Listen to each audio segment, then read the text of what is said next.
Welcome to Choice Classic Radio. Like us on Facebook, subscribe to us on YouTube, and help keep this show alive by donating at choiceclassicradio.com.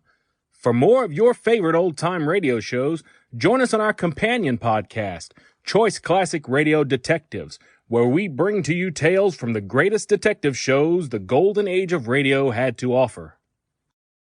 And now, with 8 episodes made from 1961 and 1962, we bring to you Macabre.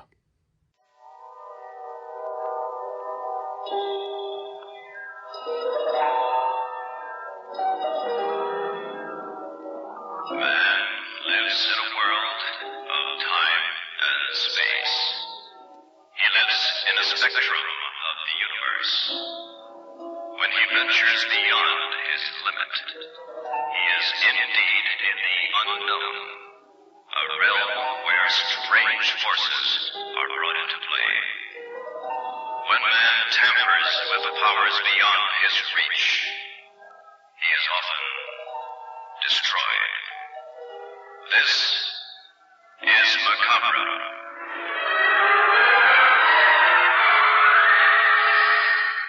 The Far East Network presents in special performance, Macabre.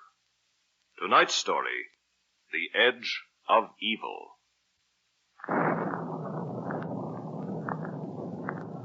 As I came closer, collar turned up against the storm.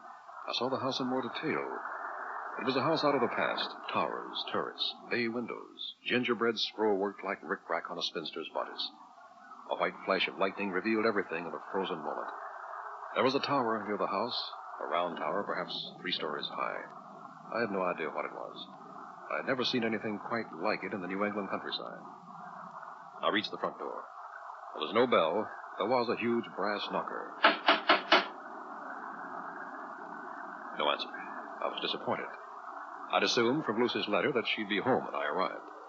And I didn't like the idea of walking back to the station in this thunderstorm. I knocked again.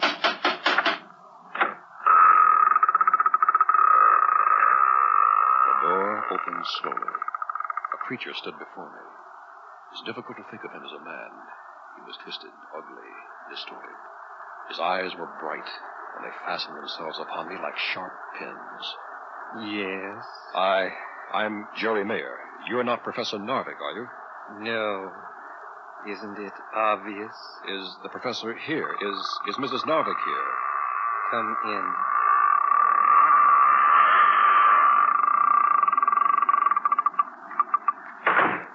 I don't know whether the professor expects me. You see, it was Mrs. Narvik who asked me to come. Yes. The clerical collar you're wearing. A minister. You would be Lucy's friend. She's not here now. Professor Narvik took her out tonight. I think he means to prove something to her. You'll forgive me. I'm at a loss here. I don't think Lucy mentioned you in her letter. No, she would not. I'm Chester. Come, let me take you into the living room. Here you are, Reverend. Brandy? Or are you going to pretend it's wicked and sinful? I'd say on a night like this, it's very sensible. Now, when do you suppose Lucy, Mrs. Narvik, will be back? I think you better wait, Mr. Mayor, till the professor comes home. I think he will answer your questions. Now, if you'll excuse me, I have work to do out in the tower. I saw the tower out there. What's it for? An old shot tower. They used to make musket balls by dropping pellets of hot lead from the top into tubs of water. Today, well, let's say today, we still use it for a scientific purpose. Good night, Mr. Mayor.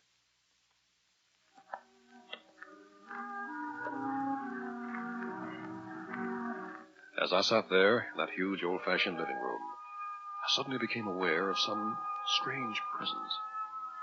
What I felt is almost impossible to describe. Not sound, not sight, not touch. It was feeling, pure inner feeling. There was something evil in this room. I wanted to rise. I couldn't. I wanted to scream. My throat was paralyzed. The room began to spin. An evil force swirling tornado-like all about me. The edge of blackness. The edge of evil.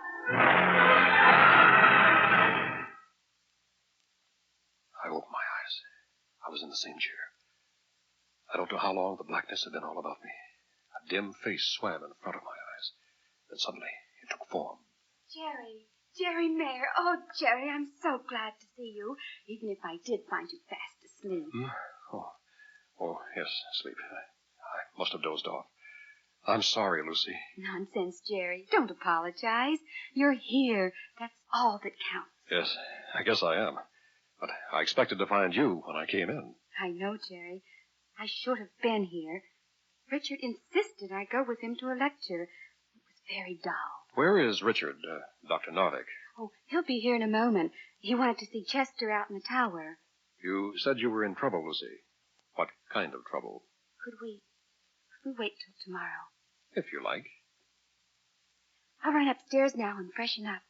Make yourself at home, Jerry. I'll try to. There was something wrong here. Something wrong with the house. Something wrong with Lucy. As I took a few aimless steps in that old living room, a figure suddenly appeared in the door. A tall man of 45 or so, lean, dark, saturnine. I needed no introduction to know that this was Dr. Novick, Lucy's new husband. Good evening, Mr. Mayor. Lucy has told me all about you. You'll forgive me if I fail to show enthusiasm. Ordinarily, an old friend of Lucy's would be welcome. What disturbs me, I'm afraid, is the reason you've come. That would make you pretty perceptive, Dr. Novick. I'm not sure of the reason myself. It's clear enough. You are here because of Lucy's ridiculous superstitions. I'm here because she seems to be afraid of something. Let us state the case correctly. Because she imagines she is afraid of something. She thinks there is some sort of apparition, some sort of evil presence in this house. She may have reason to think it. Allow me to correct you. There is nothing that has not been explained, or at some future time will not be explained. I do not expect you to agree.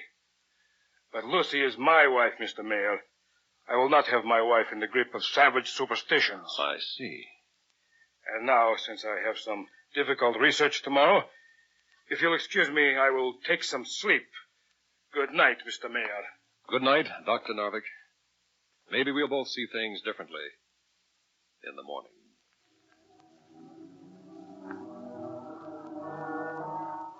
I awoke in a cold sweat. I knew something was in the room. Something. It was a medium-sized room with a bed and bureau. An ordinary guest room Lucy had given me. The window was open, but there was cloud cover, and it was pitch black.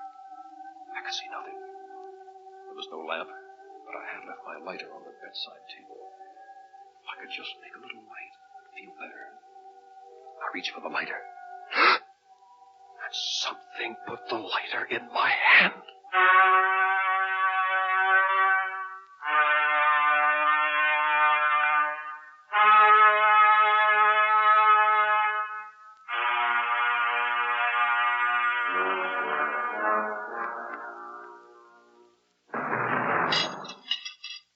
More eggs and bacon, Jerry? No, this is plenty. Go on with your story. Well, I suppose this is a good chance to tell it. You see, Jerry, I really did love Richard when I married him. I looked up to him, admired his brilliant mind. He is brilliant, you know, has a worldwide reputation as a physicist. Mm-hmm. Go on. Well, Dick bought this old house because it was near the university, and because it was a bargain. You see, it's supposed to be haunted. And do you really think it is? Jerry, you know why I really called you, don't you? Because you needed help. A special kind of help. You're an ordained minister. Isn't there a technique for ghosts? Isn't there some sort of ritual? You mean exorcism? Yes, there is such a thing. I've looked into it. Ceremony dates from medieval times. Bell, book, and candle. But it should be used only in extreme cases.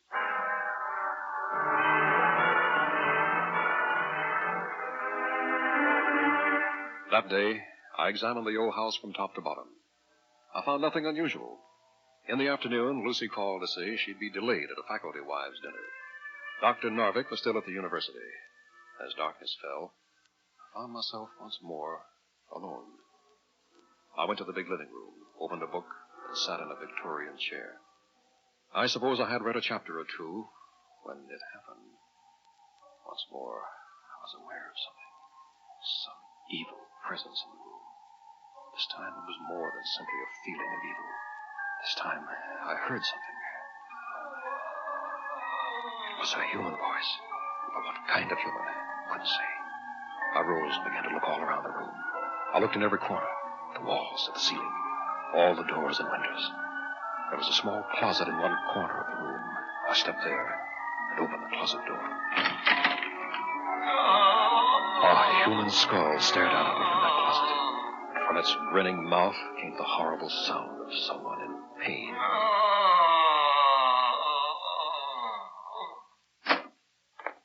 Well, what happened to you, Mr. Mayor? Don't tell me my wife has also got you believing in ghosts. Dr. Narvik, there's something very strange going on in this house of yours. Really? I'm afraid there's nothing I find strange. Would you care for a drink, Mr. Mayor? Not now, thank you. Then you don't mind if I have one? No. I think we'd better have a talk. Huh? That's exactly what we're doing, is it not? Dr. Narvik, there's a small closet here beside me. Have you looked into it recently? No, I don't think so. Why? Suppose you look into it now. Very well, if you wish. Well? Well, what? What do you see there? Just an old skull? Just an old skull? Do you have one in every closet? My dear Mr. Mayor, it is a skull I got from the medical department when I was doing research on radioactive carbon in bone matter. Dr. Narvik, that skull moaned. Now, don't look at me like that. I heard it moan. Before it did, there was a presence in this room. Something evil. Yes. No doubt you felt something. But it will have an explanation. Perhaps something as simple as indigestion, eh?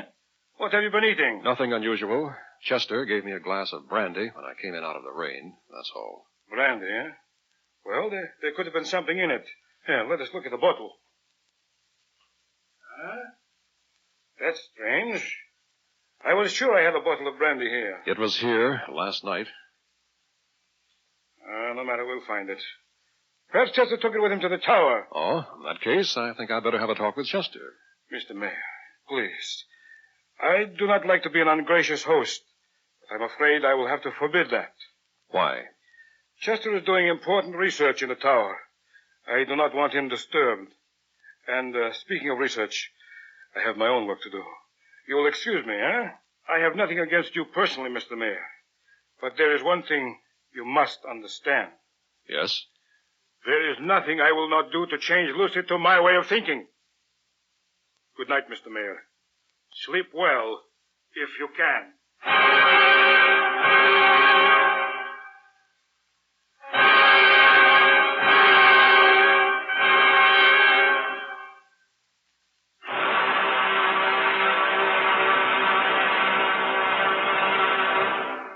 Act 2 of The Edge of Evil will be heard in a moment. To save your life, you can't beat a seatbelt and careful, courteous driving. The National Safety Council says strong seatbelts, properly installed, are friends for life on today's hectic highways. Now, Act 2 of The Edge of Evil.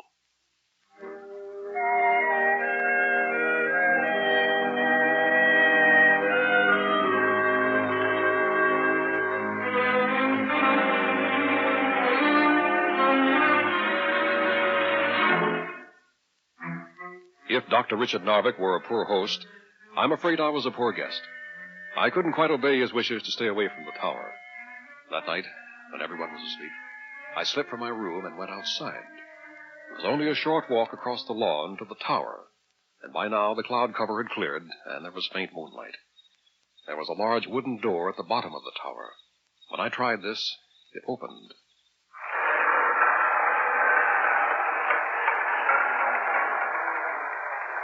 I was at the foot of a ladder. There was nothing but blackness above. Suddenly, as I stood there with my eyes straining at the darkness, I began to hear voices somewhere above. I won't let you get away with it any It sounded as longer. though two men were Why don't you talk to me arguing. like that? I did my best to listen, but it was impossible to make out all the words. No one else will have you. You admit it. Now let us have a stop to this foolishness. Then, above me, a trapdoor opened, and a shaft of light came down into the tower. Chester! Now I could begin to hear the voices clearly. I warn you. Do not do anything foolish. Chester, don't come any nearer. Chester! No, Chester, get back! Get back, you fool! I rushed up the ladder as fast as I could. The trapdoor opened into a room. Chester, no! I think that'll take care of him for a few moments, Dr. Narvik. You have a very strong punch for a minister, Mr. Mayor. Well, I suppose I must thank you for saving me. I seem to remember telling you not to come here to the tower. Some sort of electrical equipment. Now, look here, Dr. Narvik. I think it's time you explained a few things, and explained them honestly. Wait. Chester's coming around. Oh, yes. Here, Chester. I'll give you a hand. Come on, get up. You hit me. Yes, I did. And I think it kept you from murdering Dr. Narvik. Yes, that's true. I'm sorry. I knew what I was doing, but I couldn't help myself. Why would you want to kill Dr. Narvik, Chester? Chester, do not answer that question. What are you hiding, Narvik? It's none of your concern. Chester, think. What happens to you if you do not have me? All right. I will say nothing. That's better, Chester. Dr. Narvik, if you don't want Chester to say anything, I'm forced to ask you to make the necessary explanations. If your superstitious notions are beginning to bother you, Mr. Mayor, I have only one suggestion. Which is? That you leave this house in the morning. You are no longer a welcome guest.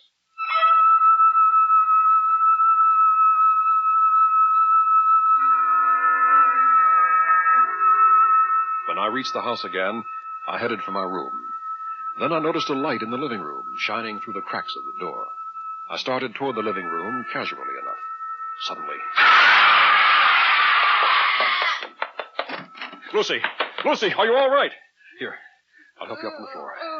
It's all right, Lucy. You're all right now. It's closing in on me. Take it easy. Here, here's some water. There. That better? Jerry, what happened? I heard you scream and rushed in. I found you lying here on the floor. Oh, Jerry, it was horrible. I don't know what it was. The room was pressing in on me, and the air was filled with something black and evil. Oh, Jerry. Lucy, stop it. Lucy. Oh, I'm all right. I'm sorry, Jerry. I just don't know if I can stand it any longer. And I don't know if I can either. Lucy, I know it's late at night, but certain things have to be said. I'm going to say that right now, your sanity won't hold up under this. But what can I do? You'll have to leave this house, Lucy. Leave? Where will I go? I don't know. Have you any friends in town? No, I suppose I could find a place to stay, but it seems like running away, and in spite of the way Richard feels, it isn't really fair to him. There's an alternative, then. Convince your husband that you both have to move. Let him sell the house. Yes, sell the house. That's very clever, Mr. Mayor. You know very well, of course, I would never sell this house. I'm afraid I don't see anything logical in keeping Lucy in this house. Not if you love her. But you're mistaken, Mr. Mayor. Every act of mine has been the most logical possible behavior. And now, I'm going to prove it to you. To both of you. Richard, I don't understand. You will in a moment. Care to have a drink with me, Mr. Mayor? No, Lucy? I don't think you. Very well. I'll have one for myself, if you'll excuse me. You see, Mr. Mayor, I am a scientist. Throughout history, scientists have been destroyed by superstition. I find it unbearable that my own wife should be superstitious. I decided to prove to Lucy once and for all that what we call mysteries, spiritual matters, may invariably be explained in terms of the real physical world. I'll be interested in that proof, too. Of course, Mr. Mayor. Incontrovertible proof. Scientific proof. You are familiar with scientific method? I know it well enough. It has its uses, and at times, its dangers. We shall see. I wonder if both of you will return to the tower with me. If you wish. Richard, do we have to go out there? The tower? It frightens me. I think this time, my dear, you'll find that the tower will merely educate you. Come.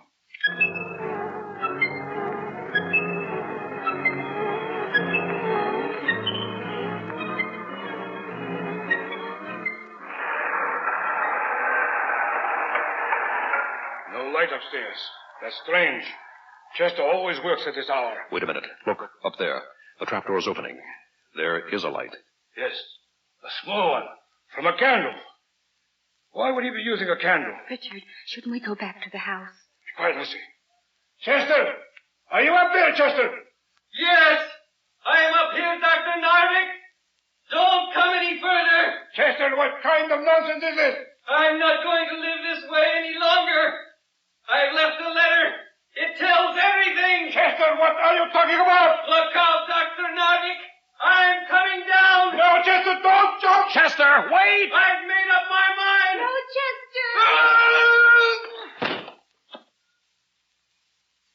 Oh,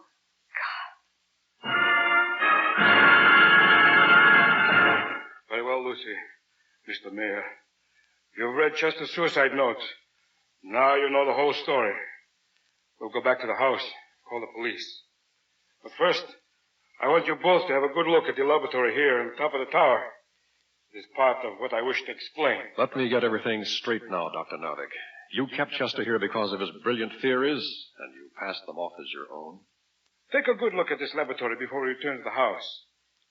I cannot expect you to understand this equipment, but to oversimplify, these are oscillators that generate supersonic waves.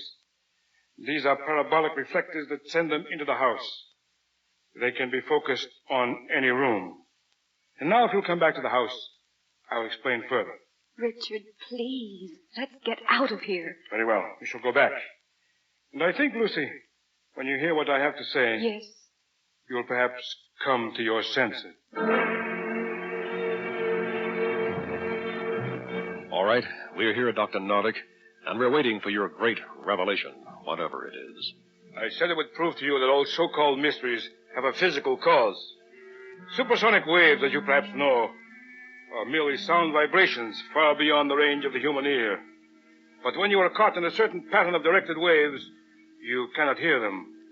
But you are filled with nameless terror. Yes, Lucy, with a feeling of evil pressing in upon you, overwhelming you. Then you made me feel that way. You and this horrible equipment of yours. For a reason, Lucy. To prove to you that all your beliefs about spirits, about mysteries, yes, about even the God you worship were merely superstition. Narvik, what did you hope to gain by this? I hope merely that Lucy would come to her senses. The same applies to you, Mr. Mayor. It was not difficult to place the lighter in your hand, but to use a speaker to make that skull moan. Wait a minute. What's that? What's what? That sound, or is it a sound? I think I feel it, too. It's more like a strange force coming into the room. Impossible. Just the same, I feel something. It's the same as before. That feeling of evil. Not quite the same. Seems different this time. Wait. I can hear something, too. I'm surprised you admit it, Dr. Narvik. Be calm now. This can be explained. But it is a strange feeling. What is it? You're asking us, Dr. Narvik? You're the scientific expert. Why don't you tell us? Jerry, Yes, Lucy? it is different this time. It's evil, Jerry. It's almost pure evil. Look, lights getting dim. Everybody be calm now. I'm sure this can be explained.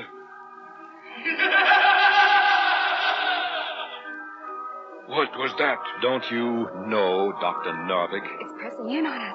Whatever it is, it wants to kill us. Impossible. Lucy's right.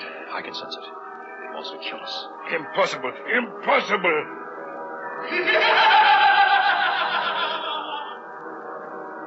Could it be that you created something in spite of yourself, Narvik? An apparition? A ghost? No.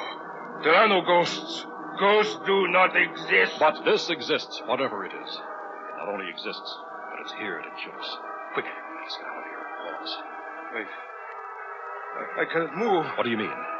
Something holding me here. Some force. I cannot move. Nonsense. Here, let me help you. Jerry, what's the trouble? I don't know. There is some force holding you. It's too much for me. Help me, please. Don't let me die. Lucy, I don't know what's happened here, but there's only one thing left to do. Is there a Bible here? A Bible? What for? Lucy, please don't ask questions. Get a Bible if you Well, can. there's one in the bookcase. I'll get it. And a bell, Lucy. Where's the Bible? Jerry, what on the earth are you doing? The book, the bell, now the candle. Yes, just a candle. That's what you use for exorcism. That's right, exorcism. The ancient ceremony to drive away an evil spirit. But Richard just explained it was his machinery in the tower. Maybe, but maybe something else has happened now. Please, Mr. Mayor, help me. Whatever you do, please do it quickly. This evil thing pressing in. I cannot breathe. Stand back, Lucy. First, light the candle. Now, the bell. Bell, book, and candle. There's an old form to this from the Middle Ages. Not many know it. I can remember the words. Help me. Please, help me. From the Apocrypha. Jerry, hurry, please. But the souls of the righteous are in the hand of God, and there shall not torment touch them. In the sight of the unwise they seem to die, and their departure is taken from misery, and their going from us to be utter destruction. But they are in peace, for though they be punished in the sight of men, yet is their hope full of going immortality. away. That terrible evil presence. I think it's leaving now. Yes, it's leaving us. You're right, Lucy. It's fading. The lights are getting brighter. Oh, Jerry, are you all right? I think so. It took all my strength. Jerry, look. Novik, what is it? Look at his face, Jerry. Novik, the look of death. It got to him. Whatever it was, it got to him. Novik.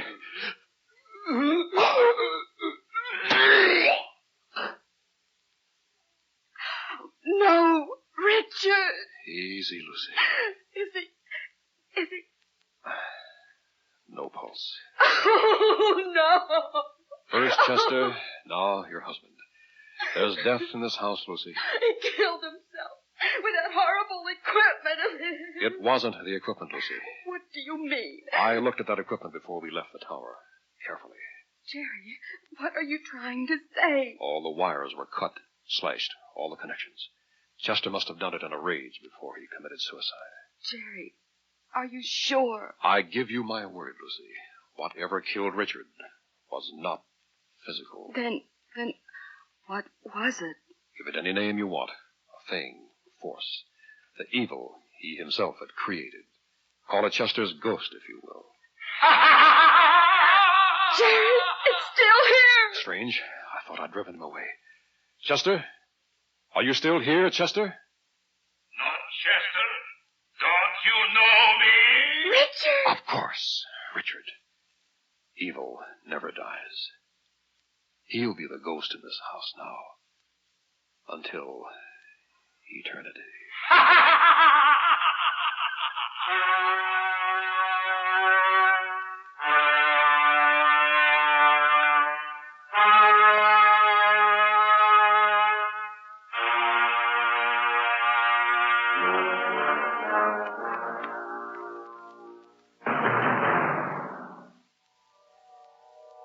You have just heard Macabre, a special Far East Network presentation.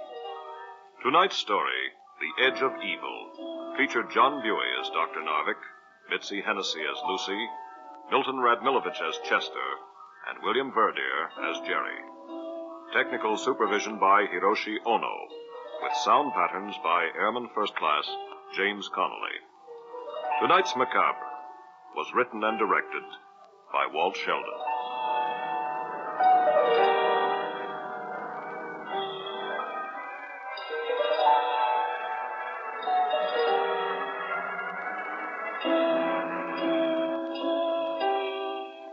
Macabre comes to you each week at this time through the worldwide facilities of the United States Armed Forces Radio and Television Service.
That concludes today's episode.